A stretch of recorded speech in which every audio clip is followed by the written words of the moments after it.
Good morning everyone, welcome to general study. আজ 9 June আর আজকের দিনে কিছু গুরুত্বপূর্ণ কারেন্ট অ্যাফেয়ার্স নিয়ে আমরা আলোচনা করবো। আজ একটা কোশ্চেন অ্যান্সার অর্থাৎ এমসিকিউ এর মাধ্যমেই হবে, আর এমসিগুলো বাংলা এবং ইংলিশ দুটো ল্যাঙ্গুয়েজে থাকবে তোমাদের সুবিধার জন্য। আর পিডিএফটা রেডি করা আছে, নিচে লিঙ্ক দেওয়া আছে, ওখানে ডাউনলোড করে নিতে পারো। আর পিডিএফের মধ্যে অ্যান্সারগুলো অন্য কালার দিয়ে হাইলাইট করা আছে, যাতে তোমরা পরে রিভাইজ করতে চাও তো তোমাদের কোনো অসুবিধা না হয়। তো চলো শুরু করা যাক। শুরু হয়ে গেছে, চ্যানেলটা অবশ্যই সাবস্ক্রাইব করে নিও ডেলি কারেন্ট অ্যাফেয়ার্সের এবং জেনারেল সায়েন্সের আপডেটের জন্য। তো প্রথম প্রশ্ন, মানুষ ও প্রাণী উভয়ের রাস্তার মৃত্যুর হার কমাতে সড়ক পরিবহন এবং জলপথ মন্ত্রণালয় prevention of human and animal mortality on highway শীর্ষক একটি জাতীয় সচেতনতামূলক প্রচার শুরু করেছে। তো কোন সংস্থার সহযোগিতায় প্রচারটা শুরু করা হয়েছে? তো কার সঙ্গে? Ministry of road transport and highway এবং কোন সংস্থার সঙ্গে পার্টনারশিপ করে এই প্রচারটি শুরু হয়েছে? এটার টাইটেল কী হচ্ছে? শীর্ষক prevention of human and animal mortality on highway. তো অপশানগুলো হচ্ছে ইউএনইপি, অপশান বি হচ্ছে ইউনেস্কো, অপশান সি হচ্ছে ইউএনডিপি, অপশান ডি ইউনিসেফ। তো একের অ্যান্সার হবে অপশান সি। কার সঙ্গে পার্টনারশিপ করেছে? ইউএনডিপির সঙ্গে Indian ministry of road transport and highway. আর বর্তমানে union minister of road transport and highway minister কে রয়েছেন? নিতিন গডকারি। আর ইউএনডিপির ফুল ফর্মটা হচ্ছে ইউনাইটেড নেশন ডেভেলপমেন্ট প্রোগ্রাম, ইউএনডিপির full form. Next question number 2, জাতীয় বাঘ সংরক্ষণ কর্তৃপক্ষ, যেটাকে সংক্ষেপে এনটিসিএ অর্থাৎ ন্যাশনাল টাইগার কনজারভেশন অথরিটি, প্রতিবেদন অনুসারে 2012 থেকে 2019-এর মধ্যে ভারতের কোন রাজ্যে বাঘের মৃত্যুর সংখ্যা সব থেকে বেশি, অর্থাৎ কোন রাজ্যে সব থেকে বেশি পরিমাণে বাঘের মৃত্যু হয়েছে 2012 থেকে 2019 এই বছরের মধ্যে? তো অপশান হচ্ছে West Bengal, Madhya Pradesh, Assam, option D হচ্ছে গুজরাট। তো দুইয়ের অ্যান্সার হবে অপশান বি, অর্থাৎ সব থেকে বেশি পরিমাণ মৃত্যু হয়েছে বাঘের মধ্যপ্রদেশে। পরিমাণটা কত? 173টি। আর এছাড়াও উত্তরপ্রদেশেই কিন্তু সব থেকে বেশি পরিমাণ বাঘ রয়েছে, যে কোনো রাজ্যের তুলনায় উত্তরপ্রদেশে সব থেকে বেশি পরিমাণ বাঘের রিজার্ভ রয়েছে, 526টি টোটাল রয়েছে উত্তরপ্রদেশে, 526টি অ্যাট প্রেজেন্ট। আর পুরো ভারতবর্ষে, পুরো দেশের মধ্যে টোটাল বাঘের সংখ্যা কত এখন বর্তমানে? 2967টি টোটাল বাঘ রয়েছে। আর বর্তমানে এনটিসি এর চেয়ারপারসন হচ্ছেন প্রকাশ জাভেদকর। ন্যাশনাল টাইগার কনজারভেশন অথরিটির চেয়ারপারসন হচ্ছেন প্রকাশ জাভেদকর। কোশ্চেন নাম্বার 3, আরবিআই ডিজিটালাইজেশন বৃদ্ধি করতে কত পরিমাণ অর্থের পেমেন্ট ইনফ্রাস্ট্রাকচার ডেভেলপমেন্ট ফান্ড পিআইডিএফ তৈরি করেছে? কে তৈরি করেছে? আরবিআই। কিসের জন্য? ডিজিটালাইজেশন করার জন্য। তো অপশান হচ্ছে 1000 কোটি, 750 কোটি, 500 কোটি, আর অপশান ডি হচ্ছে 1250 কোটি। তো তিনের অ্যান্সার হবে অপশান সি, অর্থাৎ কত পরিমাণ?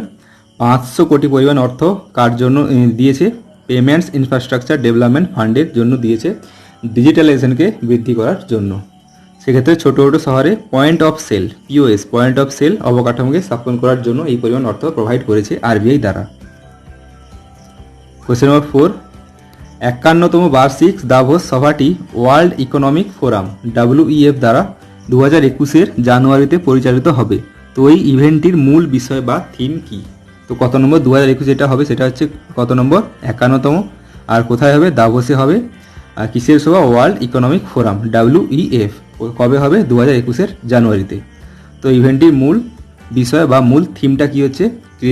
Creating a share future in the fracture world. Option B হচ্ছে the great reset, option C হচ্ছে responsive and essential leadership, option D হচ্ছে গ্লোবালাইজেশন 4.0। তো চারের অ্যান্সার হবে অপশন বি, অর্থাৎ থিমটা কী থাকবে? The great reset. 2021 জানুয়ারিতে অনুষ্ঠিত দাভোস ওয়ার্ল্ড ইকোনমিক ফোরামের থিমটা হবে দ্য গ্রেট রিসেট। কত নম্বর? 51তম বার্ষিক সম্মেলন। কোশ্চেন নম্বর 5, আবুধাবি ভিত্তিক মুবাদালা কোম্পানিটার নাম কি? আবুধাবি ভিত্তিক মুবাদালা জিও প্ল্যাটফর্মের কত পার্সেন্ট শেয়ার কিনতে চলেছে? কত পার্সেন্ট স্ট্যাক কিনতে চলেছে? তো অপশান হচ্ছে 2.11, 1.85, 1.21, 2.32। তো পাঁচের অ্যান্সার হবে অপশান বি, অর্থাৎ কত পরিমাণ? 1.85% জিও প্ল্যাটফর্মের শেয়ার কিনতে চলেছে আবুধাবি ভিত্তিক একটি কোম্পানি, যার নাম হচ্ছে মুবাদালা। আর যার ভারতীয় মুদ্রায় মূল্যটা কত হচ্ছে? 1.85%-এ 9,093 কোটি টাকার মতো যেটার মূল্য শেয়ারটার। কোশ্চেন নাম্বার 6, BAFT এর প্রথম ভারতীয় বংশোদ্ভূত চেয়ারপারসন হিসেবে নিযুক্ত ব্যক্তির নাম কি? তো কার চেয়ারম্যান? BAFT এর চেয়ারম্যান, যিনি একজন ভারতীয়, তো তার নাম কি? প্রথম ভারতীয় হিসেবে নিযুক্ত হয়েছেন। তো BAFT ফুল ফর্মটা কি হচ্ছে? মানেটা কি হচ্ছে? British academy of film and television arts. তো এর চেয়ারপারসন কিন্তু ভারতীয় হিসেবে নিযুক্ত হয়েছেন সম্প্রতি। তো তার নাম কি? তো অপশান হচ্ছে জ্যোতিপ্রসাদ আগরওয়াল, দাসারি রাম তিলকম, অপশান সি হচ্ছে ভীমুর গাগাই, অপশান ডি হচ্ছে কৃষ্ণেন্দু মজুমদার। তো 6 অ্যান্সার হবে অপশান ডি, অর্থাৎ কৃষ্ণেন্দু মজুমদার চেয়ারপারসন হিসেবে নিযুক্ত হয়েছেন ইউনাইটেড কিংডম ভিত্তিক BAFT এর চেয়ারপারসন। আর 3 বছরের জন্য, নেক্সট 3 ইয়ারের জন্য তিনি নিযুক্ত হয়েছেন। আর হেডকোয়ার্টার কোথায় রয়েছে? BAFT এর হেডকোয়ার্টার কোথায়? লন্ডন, ইউনাইটেড কিংডমে। নেক্সট কোশ্চেন নাম্বার 7, কোন দেশ 2022-এর ফিফা ওয়ার্ল্ড কাপ আয়োজন করতে চলেছে? 2022-এর ফিফা ওয়ার্ল্ড কাপ কোন দেশ আয়োজন করতে চলেছে? হোস্ট করবে কে? তো অপশান হচ্ছে কাতার, UAE অর্থাৎ ইউনাইটেড আরব আমিরাত, অপশান সি হচ্ছে কুয়েত, অপশান ডি হচ্ছে ইরান। তো 7-এর অ্যান্সার হবে অপশান এ, অর্থাৎ কে আয়োজন করবে? কাতার। 2022-এর ফিফা ওয়ার্ল্ড কাপ কাতার আয়োজন করতে চলেছে। Question number 8, Kanha tiger reserve কোন রাজ্যে অবস্থিত? কানহা টাইগার রিজার্ভ কোন রাজ্যে অবস্থিত? তো অপশান হচ্ছে গোয়া, মধ্যপ্রদেশ, মহারাষ্ট্র, অপশান ডি উত্তরপ্রদেশ। তো 8-এর অ্যান্সার হবে অপশান বি, অর্থাৎ কোথায় রয়েছে? মধ্যপ্রদেশে। আর এটি হচ্ছে ইন্ডিয়ার মধ্যে সব থেকে ফাইনেস্ট টাইগার রিজার্ভ সেন্টার। সব থেকে ভালো বা সব থেকে সুন্দর টাইগার রিজার্ভ সেন্টার হচ্ছে মধ্যপ্রদেশের, নামটা হচ্ছে Kanha tiger reserve. Question number 9, EIU এর গ্লোবাল ডেমোক্রেসি ইন্ডেক্স 2019-এ ভারতের র্যাঙ্ক কত? গ্লোবাল ডেমোক্রেসি ইন্ডেক্সে ভারতের র্যাঙ্ক কত 2019-এর র্যাঙ্কিং অনুসারে? তো অপশানগুলো হচ্ছে 48 নম্বর, 50, 53, অপশান ডি হচ্ছে 51, 51 নম্বরে রয়েছে। তো 9-এর অ্যান্সার হবে অপশান ডি, অর্থাৎ ভারতের পজিশনটা কত নম্বরে রয়েছে? 51 নম্বরে। কোন দিক থেকে? গ্লোবাল ডেমোক্রেসি ইন্ডেক্সের অনুসারে। আর প্রথমে কোন রয়েছে? ফার্স্টে টপে রয়েছে নরওয়ে, সেকেন্ড পজিশনে রয়েছে আইসল্যান্ড, আর থার্ডে রয়েছে সুইডেন। আর ভারতের র্যাঙ্কটা কত? 51। কোশ্চেন নাম্বার 10, ইলেকট্রনিক্স এবং তথ্য প্রযুক্তি মন্ত্রী রবিশঙ্কর প্রসাদ ভারতে বৈদ্যুতিক উৎপাদন বাড়ানোর জন্য কত পরিমাণ অর্থের ইলেকট্রনিক্স ম্যানুফ্যাকচারিং স্কিম 2.0 নামে একটি প্রকল্প চালু করেছে? তো প্রকল্পটির নাম কি? Electronics manufacturing scheme 2.0। আর কে লঞ্চ করেছেন? Minister of electronics and information technology Ravishankar Prasad. তো অপশান হচ্ছে 40,000 কোটি, 50,000 কোটি, 30,000 কোটি, 20,000 কোটি। তো 10-এর অ্যান্সার হবে অপশান বি, অর্থাৎ কত পরিমাণ অর্থ? প্রায় 50,000 কোটি টাকা বরাদ্দ করেছেন রবিশঙ্কর প্রসাদ দ্বারা বৈদ্যুতিক উৎপাদনের জন্য। 11 নম্বর, টিভি হারেগা দেশ জিতেগা, টিভি হারেগা দেশ জিতেগা প্রচারের লক্ষ্যে কোন বছরের মধ্যে যক্ষ্মার অবসান ঘটানো হবে? ভারতের টার্গেট রয়েছে, ইন্ডিয়ার টার্গেট রয়েছে কোন বছরের মধ্যে টিভিকে পূর্ণভাবে মুক্ত করবে দেশ থেকে? তো অপশান রয়েছে 2025, 2030, 2035, 2040 অবধি। তো 11-এর অ্যান্সার হবে অপশান এ, অর্থাৎ 2025-এর মধ্যেই ভারতের টার্গেট রয়েছে টিভি মুক্ত করার ভারত থেকে। আর ক্যাম্পেইনটার নাম কি দিয়েছে? টিভি হারেগা দেশ জিতেগা, ভারত সরকার দ্বারা। Next question number 12, real time application program interface সমাধান দ্বারা ট্রাক ড্রাইভারদের সুবিধার্থে ট্রান্সপোর্ট কর্পোরেশন অফ ইন্ডিয়া লিমিটেডের সাথে কোন ব্যাংক পার্টনারশিপ করেছে যাতে তারা অর্থাৎ তারা ট্রাক ড্রাইভাররা তৎক্ষণাৎ পেমেন্ট পেতে সক্ষম হয়? তো কার সঙ্গে? ট্রান্সপোর্ট কর্পোরেশন অফ ইন্ডিয়া কোন ব্যাংকের সঙ্গে পার্টনারশিপ করেছে যাতে ট্রাক ড্রাইভাররা তৎক্ষণাৎ পেমেন্ট পেয়ে যায়? মাসিক যেটা ইনকাম তারা সরাসরি ব্যাংক অ্যাকাউন্টে ট্রান্সফার হয়ে যায়। তো কোন ব্যাংকের সঙ্গে? অপশন রয়েছে DCB bank, DBS bank, axis bank, option D হচ্ছে ধনলক্ষ্মী ব্যাংক। তো 12-এর অ্যান্সার হবে অপশন বি, অর্থাৎ কার সঙ্গে পার্টনারশিপ করেছে?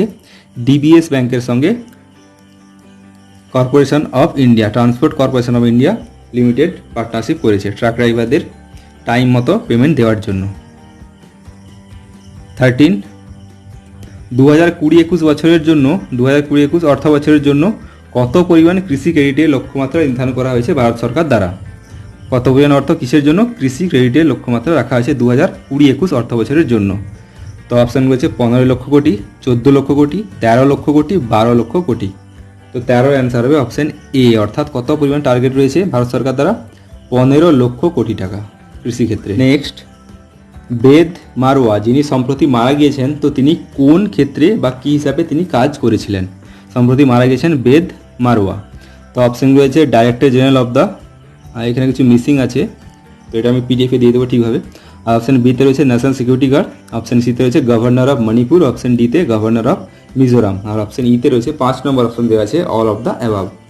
তো 14 অ্যান্সার হবে অপশান ই, অর্থাৎ এই সমস্ত ক্ষেত্রেই তিনি কিন্তু কাজ করেছিলেন। নামটা হচ্ছে বেদ মারওয়া। ন্যাশনাল NSDতেও ছিলেন, গভর্নর অফ মণিপুরও ছিলেন, গভর্নর অফ মিজোরামও ছিলেন। তো নামটা কি? বেদ মারা, যিনি সম্প্রতি মারা গিয়েছেন। নেক্সট 15, দক্ষিণ আফ্রিকার AIDS programme of research of Durban সেন্টারে তার কাজের জন্য কে 2020 খ্রিস্টোফ মারিয়াক্স পুরস্কারটি জিতেছেন? তো পুরস্কারটার নাম কি? খ্রিস্টোফ মারিয়াক্স। তো কোথায় জিতেছেন? দক্ষিণ আফ্রিকার এইডস প্রোগ্রামে কাজ করার জন্য তিনি পুরস্কারটি পেয়েছেন। তো তার নাম কি? তো অপশানগুলো দেওয়া রয়েছে। 15-এর অ্যান্সার হবে অপশান এ, অর্থাৎ কুরাসিয়া আব্দুল করিম। তিনি এই পুরস্কারটি জিতেছেন, খ্রিস্টোফ মারিয়াক্স, যার প্রাইজ মানিটা প্রায় হচ্ছে 5 লক্ষ ইউরো। এটা ইউরো সিম্বল, 5 লক্ষ প্রায় ইউরো প্রাইজ মানি। তো এগুলো ছিল আজকে কিছু গুরুত্বপূর্ণ কারেন্ট অ্যাফেয়ার্স। ভিডিওটি ভালো লাগে থাকলে লাইক করে দিও, শেয়ার করে দিও, কমেন্টে জানিও। কোশ্চেন রিলেটেড যদি কিছু জানার থাকে বা কিছু বলার থাকলে তোমরা কমেন্টে জানাতে পারো। আর চ্যানেলটা অবশ্যই সাবস্ক্রাইব করে নিও ডেলি কারেন্ট অ্যাফেয়ার্সের এবং জেনারেল সায়েন্সের আপডেটের জন্য। তো চলো, thank you, Jai Hind, Jai Bharat, stay home and stay safe.